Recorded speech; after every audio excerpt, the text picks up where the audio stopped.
This podcast is free, and it's accessible to everyone thanks to support from listeners like you. If you value this show, please consider supporting its production by donating to our home, KUOW. It only takes a minute to give, and you'll be helping to support the production of this podcast. Make a donation at KUOW.org or follow the link in the show notes. And thanks! Did you want to go out to the sea ice and go to the... No, we'll just do what we did yesterday. Okay. We're back in the helicopter with polar bear researchers Nick Lunn and Dave McGeachy, searching for mother bears with cubs. If we're a little heavy, that was all the bacon David had for breakfast. Yeah.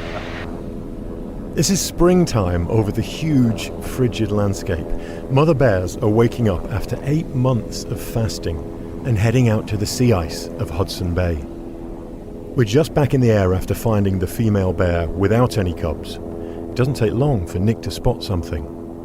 There's another bear heading out. Another single? Oh, I can't tell. But it's another bear running. A small figure running through the snow. Going off at 11 o'clock. Now right off our nose. In this rubble. Slightly to your left. Okay. Yeah, you're right on it. Fly I straight. got her, yeah. I still can't tell if there's a cub. We're right over the main denning area, so most bears here are new mothers with little cubs. But it's hard to tell. Have we found a family group or another single bear? Looking across this hostile environment from up here, nothing but ice and biting cold wind really makes you think about what it takes for these bears to survive, how they've evolved for these conditions. Bears are out on the sea ice, and that's where they want to be, and they build up all their energy by hunting seals. That's what they want to do. That's what they're built for. That's how they evolved. And now, during the springtime, the name of the game is seals. Eat as much as you can before the ice goes away, especially if you're a mother with new cubs. They each dug out a maternal den in the fall, gave birth in December, nursed their cubs, and are now coming out very hungry. Then that female is going to take those cubs back out onto the sea ice, where she's going to replenish her reserves that she's lost over 8 months, and she's going to look out and raise those cubs. On this episode, we look at the challenges that face polar bear mothers and cubs in the spring. There's a whole list of dangers before we even get to climate change and loss of sea ice. And how the ever-growing season of summer is a threat to the survival of this population around Western Hudson Bay in the Canadian North. Back up in the helicopter, Nick is keeping his eye on that bear, but something seems off. One of the bears looks like a large male, and it has something in its mouth. Is it a family group? Oh, it's something bloody. I don't know if it's a seal. Might be. Or is it a dead bear? I don't know what it is, David. So let's go in and have a look. From KUOW in Seattle, I'm Chris Morgan. Welcome to the Wild.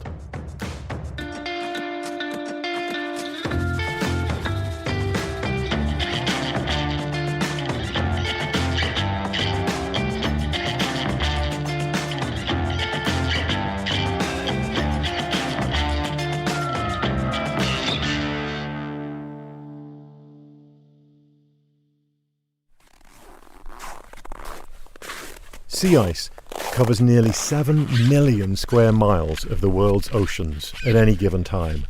And here, the sea ice of Hudson Bay is ever-changing. We're in the southern extent of the Arctic Ocean, where currents push and shift the ice around. Ice columns as big as houses crash into one another. Spaces of open water come and go. This dynamic environment creates habitat for seals and polar bears. But it can also be a dangerous place, something that Nick Lunn knows all too well. He's a polar bear biologist with the Canadian government. It was a perfect, lovely sunny day, and we were catching lots of bears, and there was lots of ice moving around. It was spring, 1985, And Nick was doing some polar bear capture work from a helicopter in Baffin Bay, in the northern part of Canada, right next to Greenland. It was time for a break. So we landed on the sea ice, and our helicopter had floats, and we landed. And we sat there and we had lunch. And you could hear the rumblings and see things moving around. Nick and his crew ate their lunch on the sea ice, and after their short break, they loaded up the helicopter and flew off to continue their work for the day. We came back to that same spot within about half an hour of when we had just been there, and the ice underneath had actually split in two right between the two skids of the helicopter. So there was one skid here, a lot of open water, and the other piece of ice with the skid on was somewhere else. The rumbling they'd heard was right under them, and a huge crack in the ice had opened up. It was a real eye-opening moment for Nick. He almost laughs about it now, but his team and the whole helicopter could have ended up falling right through the crack and sinking into the bay.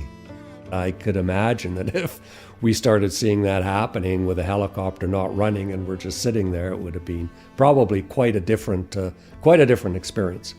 That's quite the understatement from Nick. Everything here is at the mercy of the weather and the ice. And the bears he satellite collared over many years have revealed that really clearly. He shows me a huge paper map on the wall outside his lab. So what have we got here? These are some of the movements? Yeah, so this is a poster, and it shows, first of all, it shows individual bears and different movement, different home ranges in different years. And you can 15 collared bears over 3 years on Hudson Bay. A mess of zigzagging lines. And this is what we call a spaghetti map, and so that's basically putting all the location data for each bear and then connecting successive locations with a line, so you can sort of see the movements of individuals. So this is, you can see where bears spend time on shore in summer and on the sea ice in winter. With new satellite technology and sea ice imagery, you can start to look at the characteristics of the sea ice, and then you can marry that with where your bears are. As Nick paws his finger over the map, it's pretty mesmerizing. I picture each bear using the bay as a ever-shifting platform of ice and cracks of open water to hunt the seals they need. The sea ice drives everything. It really determines how big, how fat a polar bear is going to be, and in the case of females, their reproductive productivity moving forward. I mean, polar bears are as big as polar bears are because they have that high-fat diet, which are these seals, whether they're ring seals or bearded seals. Can you encapsulate how a warming world or something out there that is changing is impacting these bears? Yeah, I mean, for polar bears, as I've said before, their life history is dependent on sea ice, and that's where why they are polar bears. And for this subpopulation, because the sea ice melts completely every year, they don't have an option of going somewhere else. They come ashore. They have to come ashore. They can't swim for 4 or 5 months and tread water, so they come ashore. So when they come ashore, they're really not getting a lot of energy in whatever they find on shore. So they have to put on as much fat as they can in the springtime. So when they come ashore, they have fat reserves that will last the period that they're on shore before it freezes up. This period of fasting is even more extreme for the pregnant females. An expecting mother won't eat for 8 months. She won't have access to seals or any other type of food. From when the ice melts in the summer, all the way through fall and winter to the next spring. Female polar bears can breed by the time they're about 6 years old. Courtship happens out on the sea ice, usually in March or April. A male bear will follow a female, sometimes for miles and over many days, until the female comes into estrus. Then they mate. But the fertilized egg doesn't implant, doesn't start to grow in the uterus, till months later, when she's on shore entering her winter maternity den. It's called delayed implantation. But here's the clever part. That pregnancy, that implantation, will only take if she's built up enough fat reserves during her time on the ice. And so from whatever they come ashore with their fat reserves, they've got to meet their own metabolic costs. They've got to produce anywhere from 1 to 3 cubs. They've got to be able to produce milk for those cubs from those same stores. And they've got to be able to get them back out onto the sea ice. And now, in the spring, there's a sort of highly synchronous emergence of all the mothers from their dens. They are heading back out to the sea ice, just as a key event in the bear calendar is happening. The seal pups are being born on the ice. So at about a time that there's going to be this huge pulse of food resources available to them where they can fatten up again. So the females are all going to be heading out at roughly the same time, which is why for us, the timing is so critical. It's a pretty incredible system that's evolved. The mother seals are giving birth just as the mother bears need food desperately to replace their lost weight. Right? Because they're going to be moving back to the sea ice, whether it's too cold for us to work or, unsafe to fly because it's snowy and overcast, right? It's a little window. We have a very, very short window of time in which to try and catch a sample. There's another researcher here in Churchill who's diving deep on the questions around a polar bear's fat reserves, because it's all about diet. So you can kind of think of it almost as like calorie counting for a polar bear. Counting those calories is Dr. Louise Archer. She's a postdoctoral researcher at the University of Toronto, Scarborough. So if we know how much body fat, for example, that they come on land with, and we know how much energy they're using on a daily basis, we can then understand just how long bears can go for without food based on their use of energy and how much energy they accumulate when they're on the sea ice. Louise is here in Churchill working with a charity called Polar Bears International.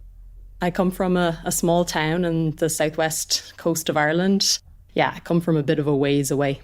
And right now I'm working on developing energy budget models for polar bears to aid in their conservation and management. In other words, animal energetics, how the metabolism of animals works. Her PhD was studying the metabolism of brown trout. But Louise's research has now turned to polar bears, and she's in awe of these mother polar bears, the fact that they can fast for 8 months out of the year, all just to bring new cubs into the world.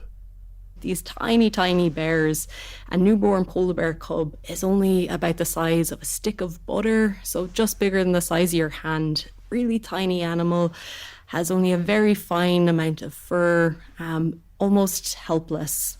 She often wonders what must be going through the mind of a mother polar bear.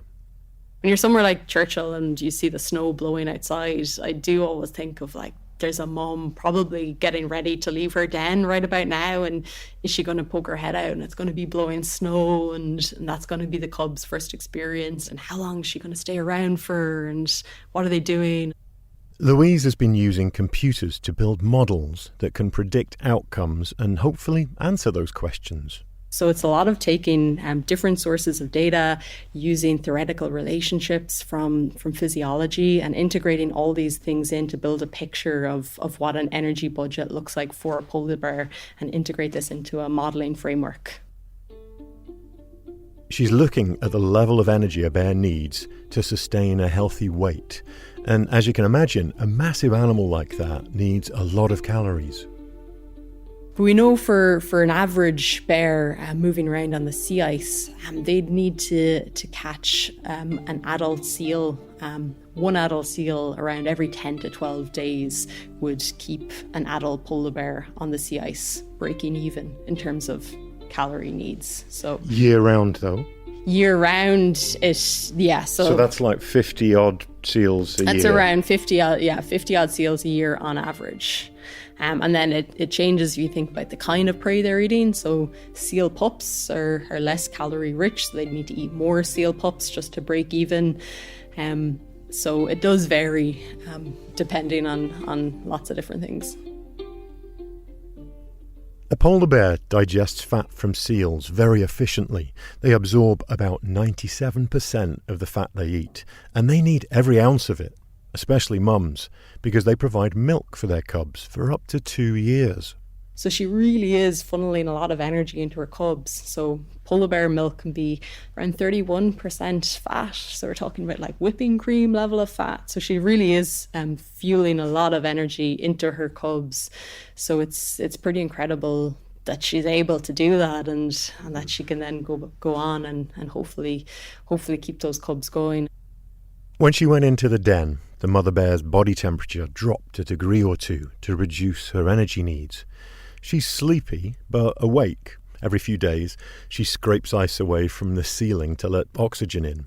She gives birth, nurses her cubs with that rich, creamy milk, and watches them grow, from less than a pound to about 20 pounds in just 3 months. But as her cubs are increasing their weight, she's losing hers. She might lose half her body weight over the winter. So when she comes out of the den, she's thin and hungry. She needs to consume as many calories as she can before the ice melts away and spring turns to summer.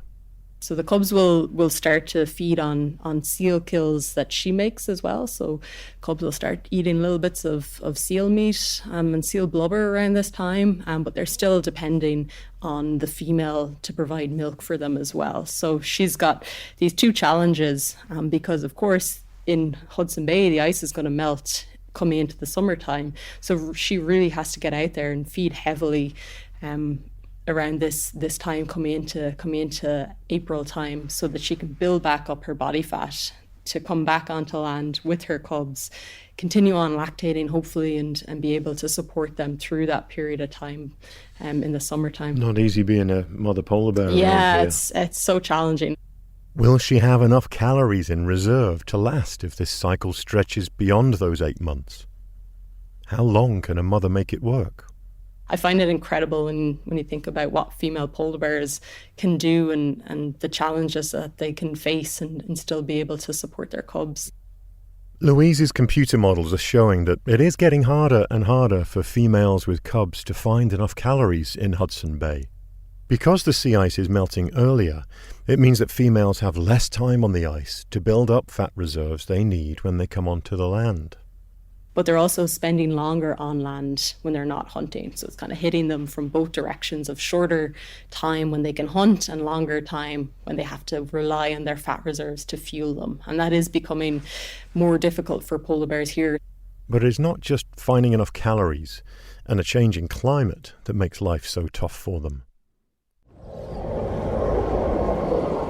Which brings us back to the moment we spot a bear out on the ice with something in its mouth.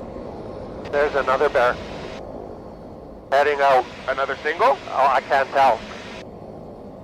But it's another bear running. Nick points out the window to show me what looks like a large male running fast across the flat sea ice below us, and another adult bear running in the opposite direction, but it's really hard to see what's going on. Is it a family group? Oh, it's something bloody. I don't know. Oh, is it a kill? Might be. Or is it a dead bear? I don't know what it is, David. So let's go in and have a look.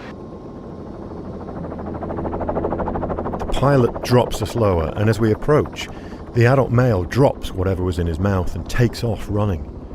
Both helicopters circle for a minute and then land about 50 yards away from a tiny, motionless figure on the snow. We just landed the helicopters. Come out and see what a bear has been eating. On the sea ice here. Walking across the sea ice. Oh, shoot. I think it's a cub. I think it's a dead cub that this bear was eating.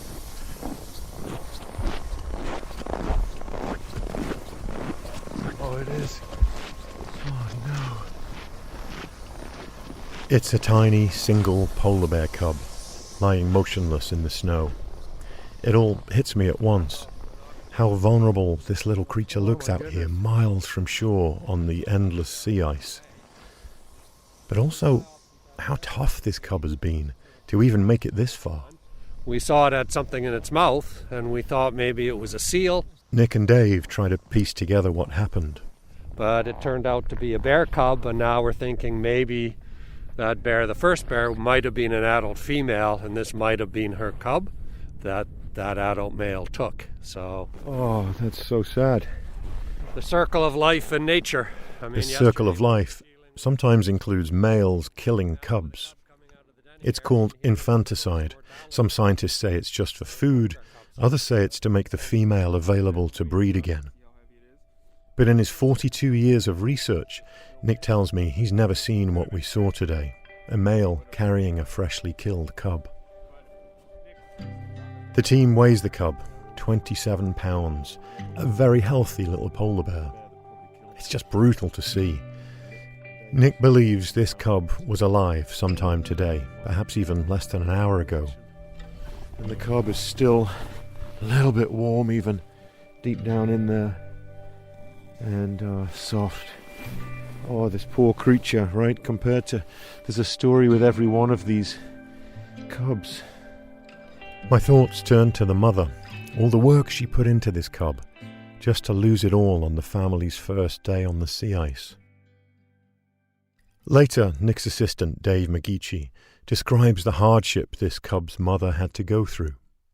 It just seemed like an unfortunate situation for the female, coming out of the denning area, and the first thing she encounters is a grumpy old adult male on the sea ice that, for her to go fast 8 months, not only fast for 8 months, fast while gestating, fasting while lactating, and then migrating 100 kilometers potentially with this cub back to the sea ice, having nothing to eat in that whole time, and then, losing that cub instantly on the sea ice must have been pretty traumatic for that female. And then now she might have to do it all over again if she breeds again this year. But for every story of loss and failure, there's often a success story to help balance the scales. After the break, a different outcome for another new polar bear mother, and what the future could look like for the Hudson Bay polar bear population.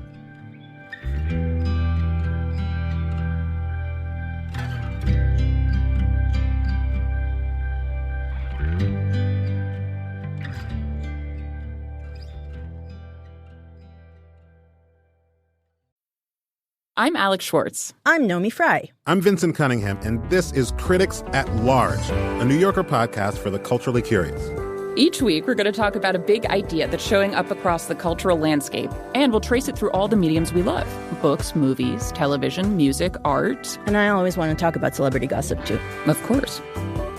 We hope you'll join us for new episodes each Thursday. Follow Critics at Large today, wherever you get podcasts.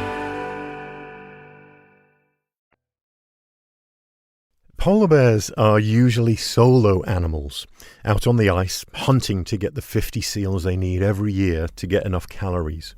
But things are different in summer on Hudson Bay. Each year when temperatures warm, the polar bears are forced off Western Hudson Bay onto land, and they'll spend that summertime on land, really not doing a huge amount. They might eat a bit of kelp, eggs from nesting birds if they can find them, but no seals to hunt, and no real opportunities for food.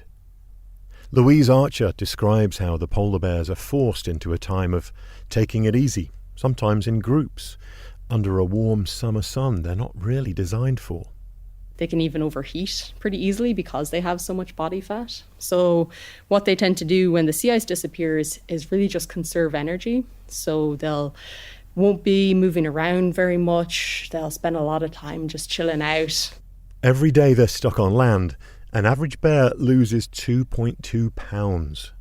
For some of them, that's losing 260 pounds over the summer, every year. And it's more for females because they fast even longer. And that is becoming more difficult for polar bears here. So we have seen that period of time that they're spending on land increase. So around 3 to 4 weeks for polar bears now, spending on land compared to what their grandparents would have done in this population. So it really is challenging the bears here, for sure. Nick Lunn tells me he has people say to him all the time that as the climate is changing, polar bears will simply adapt back to life ashore, right? They'll find things to eat on land. And yes, polar bears do eat just about anything, right? Very, very opportunistic. I mean, I've watched them eat garbage. I've watched them eat batteries. I've watched them in my younger days. I've watched them run down and catch flightless geese, right? But none of those things return the type of energy that polar bears need. So one individual. An entire subpopulation like that one here on western Hudson Bay can't live off grasses and berries alone. They just won't be able to sustain themselves. They've taken many hundreds of thousands of years to become highly specialized, fat-loving consumers of seals. The world is warming too fast for them to evolve out of the corner they've found themselves in. Yeah, and the scale or the time frame of polar bear evolution, while it's fairly quick in evolutionary terms, what we're seeing here is unprecedented, right? It's the climate is changing so rapidly here. There just simply isn't time for a polar bear to devolve into something else. And then even if it did, it's really no longer a polar bear. This is the big threat facing this population. Will these intelligent, highly evolved bears be able to consume enough calories during a shorter hunting period for the longer time they now have to spend on land?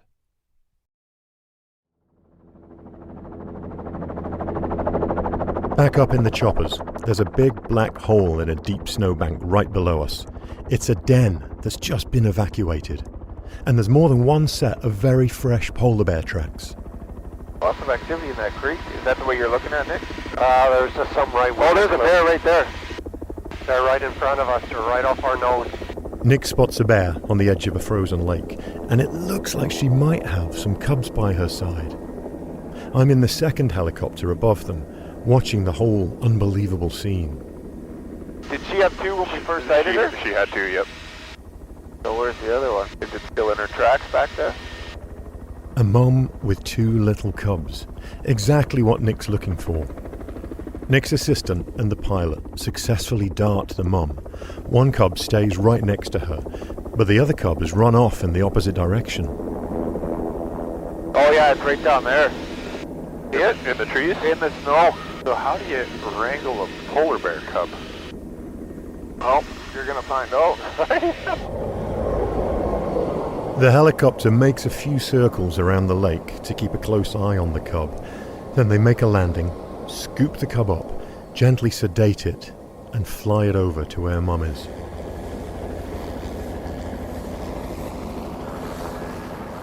I open Nick's helicopter door, and there's the cub, on his lap, quietly sleeping.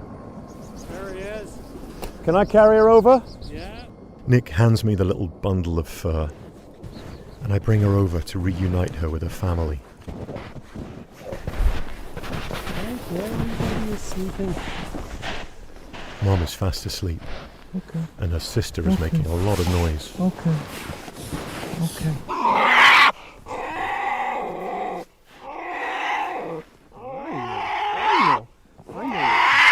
I know you're telling me. Okay, there's your sister. There's your sister. Real in that. Oh yeah, wow, this one looks almost smaller. I hold the cub close to my chest inside my parka. It's important to keep them warm while their mother is immobilized during Nick's data collection. It's a moment I can't quite believe. It's okay. Oh my goodness, are you kidding me? This is the sweetest thing I've ever experienced in my life. You are amazing. You're okay. She looks exactly like a perfect miniature polar bear, just like one of those toy bears. With a little black nose and eyes, 5 small toes on each paw with icy clumps on them. I'm looking at her thinking, how on earth does this little thing survive out here?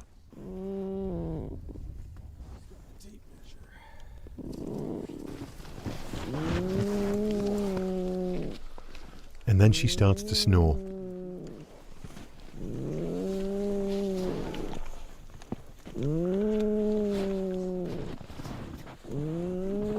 Wish you a long life, a long and happy life, little cub. Nick puts me to work to collect some information on the cubs. So cub 1 was a female? Cub 1 is a female, and I haven't sexed this one. You want me to look? Also female, but you might want to double check for me. I've never sexed a polar bear cub before. We then weigh them.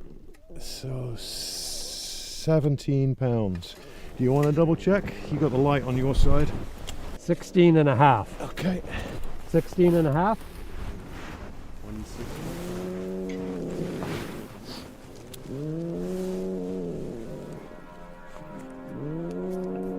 And then that other piece. That side through, yeah. How'd you do it?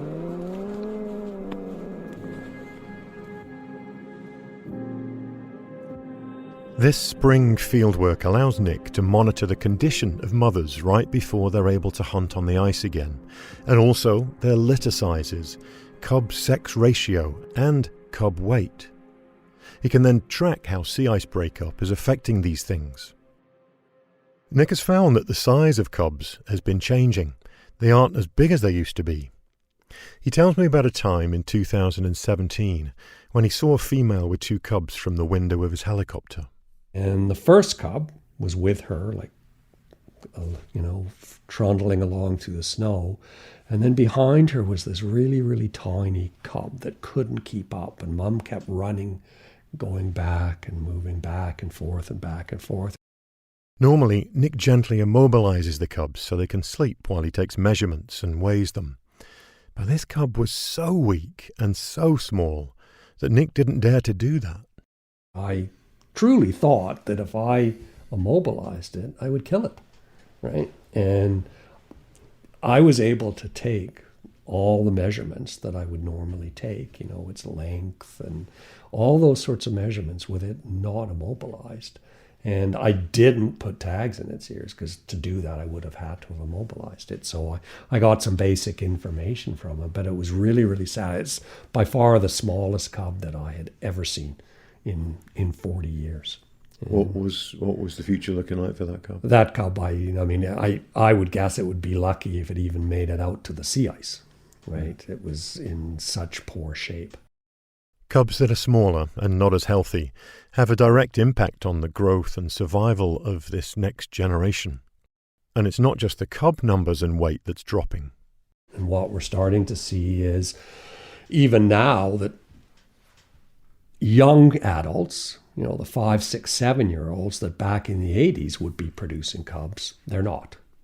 So they're not, presumably not in sufficient condition to be able to produce and carry, pregnancy to full term. What Nick is talking about is known as recruitment. It means the number of new animals in a population that will replace the older members that are dying off. So if females aren't producing as many cubs as they used to, as the bears move along the conveyor belt of life and drop off because they die, they're too old, there isn't the recruitment coming up from below, right? A female can have 1 to 3 cubs, but Nick hasn't seen 3 cubs survive all the way through summer since 1996. So you end up with this population. If that continues long term, you end up with a population in decline.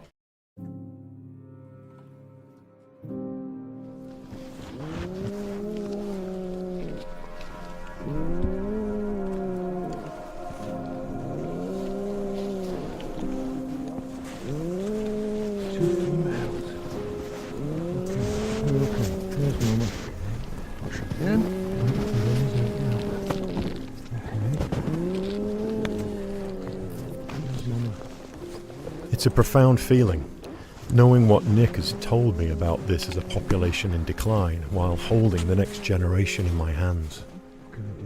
But the reality is, we know where this population is headed. At some point down the road, there will not be a viable polar bear subpopulation here, which will be sad, will be tragic that we've allowed that to happen. And will it happen in 10 years, 15 years, 20 years? Louise Archer has run her computer population and energetics models, and she predicts that if nothing is done to cut down the use of fossil fuels now, then in 100 years, polar bears will only exist in the most northern parts of the Arctic. Nick feels that in the work that he does with these bears. Do you feel like you're watching a population disappear? Unfortunately, I do. Given what, the current trajectory that we're on. I've joked about it in the past that maybe I'm nothing more but a polar bear historian. so much smaller than the first cub that we caught.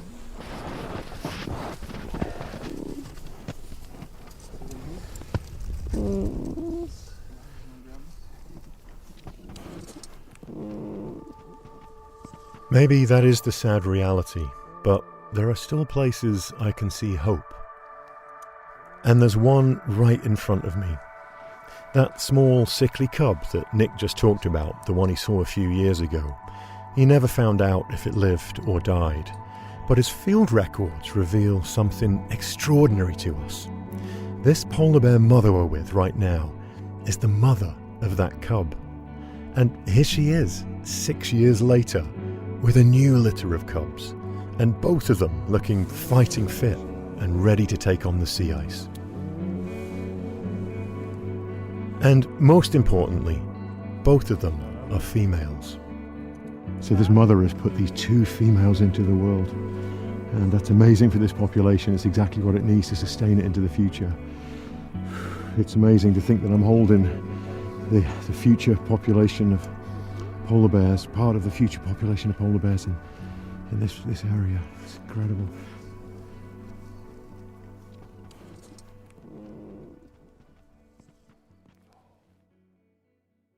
We can always look to the next generation for hope.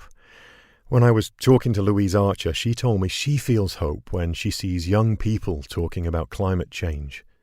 She wasn't hearing those types of conversations when she was that age. But it doesn't stop there. We all know more than talk is needed. And for me, the most motivating thing would be seeing action from elected leaders on climate change right now. So actions that we know will improve future projections for sea ice, so what the sea ice environment is going to look like into the future, and because we know that's gonna be good news for polar bears. And good news for polar bears is good news for us, because like the lesson taught by the volcano Mount Pinatubo, what happens here in the Arctic affects all of us around the globe. The blades of the helicopter start to wind up as I say goodbye to these 2 cubs. Dave's pulled them back all together, and now here they are, the 3 of them. They're going to come out of their drug pretty soon and start heading north again to the ice. And it's an amazing thought to think that this family will be right where they belong pretty soon, hunting seals on the ice for Mum, where she needs to be. And who knows, maybe 15, 18 years from now, the next in line after Nick's finished and retire will be capturing these cubs again and monitoring how they're doing in life. I leave them on their journey through the seasons of life here in Hudson Bay.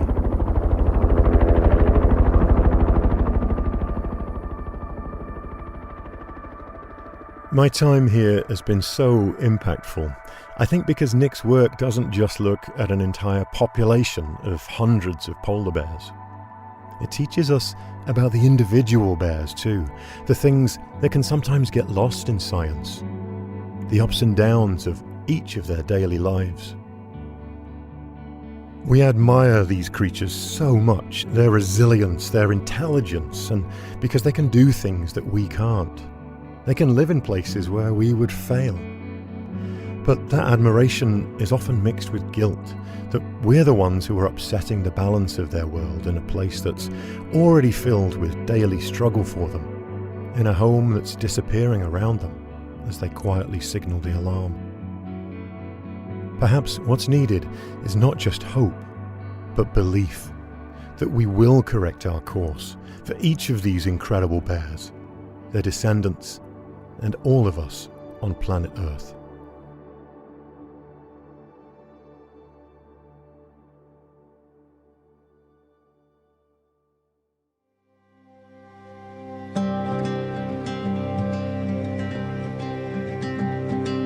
Oh, when the cold is here, then we'll find our way under the northern sun, under the longest day. Hunger plentiful, unbroken summers fray. I am a wanderer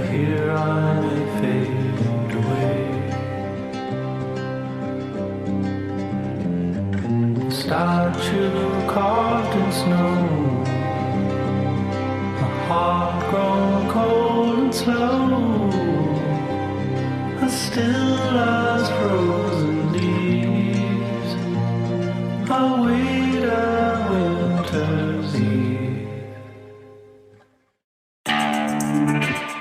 The song you just heard is called Winter's Eve by musician Kishi Bashi.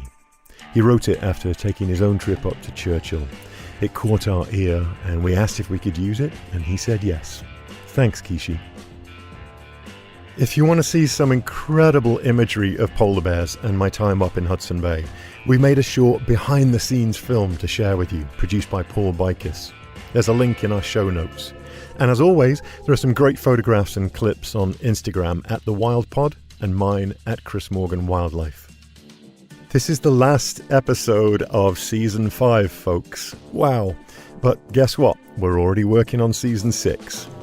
Thank you for being our audience. We love hearing from you.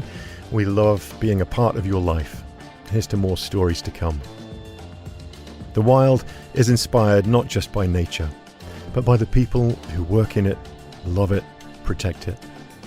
The Wild is a production of KUOW in Seattle and me, Chris Morgan, with support from Wildlife Media. Our producers are Matt Martin and Lucy Suchek. Jim Gates is our editor. A huge thank you to the Isdell Family Foundation, who provided a grant to make this episode possible. A very special thank you for their kind financial support to Jill and Scott Walker, Rose Letwin, Alan Ferguson, Anna Kimball, John Taylor, Paul Lister, Mark Wilkins and Rebecca Badger, Bob Yellowlees, Barbara Stallman and Annie Mize. Our production team includes Paul Bikis, Juan Pablo Chiquiza, April Craig, Michaela Gianotti-Boyle, Tatiana Latre, Cara McDermott, Darcy Riggin-Schmidt and Brendan Sweeney. Our theme music is by Michael Parker. I'm Chris Morgan. Take care of yourselves and do what you can to take care of our planet. We're all very much in this together. Thanks so much for listening.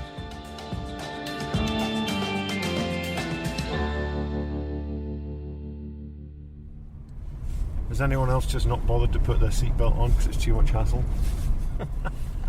Yeah. Figure this jacket is puffy enough if we get into an accident. It's like one of those airbag systems that you wear. Yeah.